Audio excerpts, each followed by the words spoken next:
ఒక మంచి రైతు కుటుంబం కథ, నిజాయితీ కథ.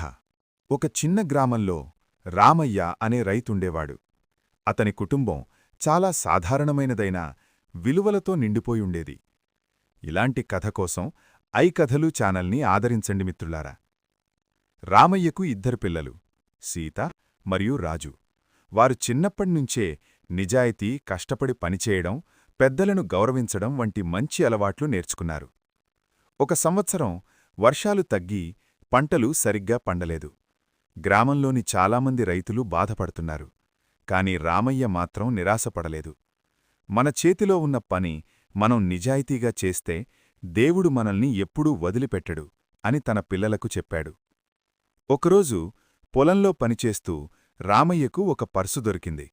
అందులో చాలా డబ్బుంది. సీత, రాజు ఆ డబ్బును చూసి ఆశ్చర్యపోయారు. కాని రామయ్య వెంటనే, ఇది మనది కాదు, ఇది ఎవరో కష్టపడి సంపాదించినది, మనం దీన్ని తిరిగి ఇవ్వాలి అని చెప్పాడు. గ్రామంలో విచారణ చేసి ఆ పర్సు ఒక వృద్ధ రైతుదని తెలిసింది. అతను ఆ డబ్బు పోయిందని చాలా బాధపడుతున్నాడు. రామయ్య అతనికి పర్సునిచ్చాడు. వృద్ధుడు ఆనందంతో కన్నీళ్లు పెట్టుకున్నాడు. నీ నిజాయితీ వల్ల నా జీవితం నిలిచింది అని ఆశీర్వదించాడు. ఈ సంఘటన చూసిన పిల్లలు ఒక గొప్ప పాఠం నేర్చుకున్నారు. డబ్బు కంటే విలువలు గొప్పవి. నిజాయితీ మనిషిని ఎప్పుడూ ఉన్నతంగా నిలబెడుతుంది. కాలక్రమంలో రామయ్య కుటుంబం గ్రామంలో ఆదర్శ కుటుంబంగా మారింది. వారి విలువలు, నిజాయితీ అందరికీ ప్రేరణగా నిలిచాయి.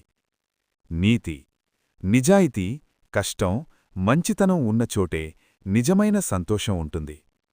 ఈ కథ మీ మనసుని హత్తుకుంటే, ఇలాంటి మరెన్నో కథలు కావాలనుకుంటే విలువలతో కూడిన కథల కోసం ఐ కథలు ఛానల్ని ఆదరించండి స్నేహితులారా.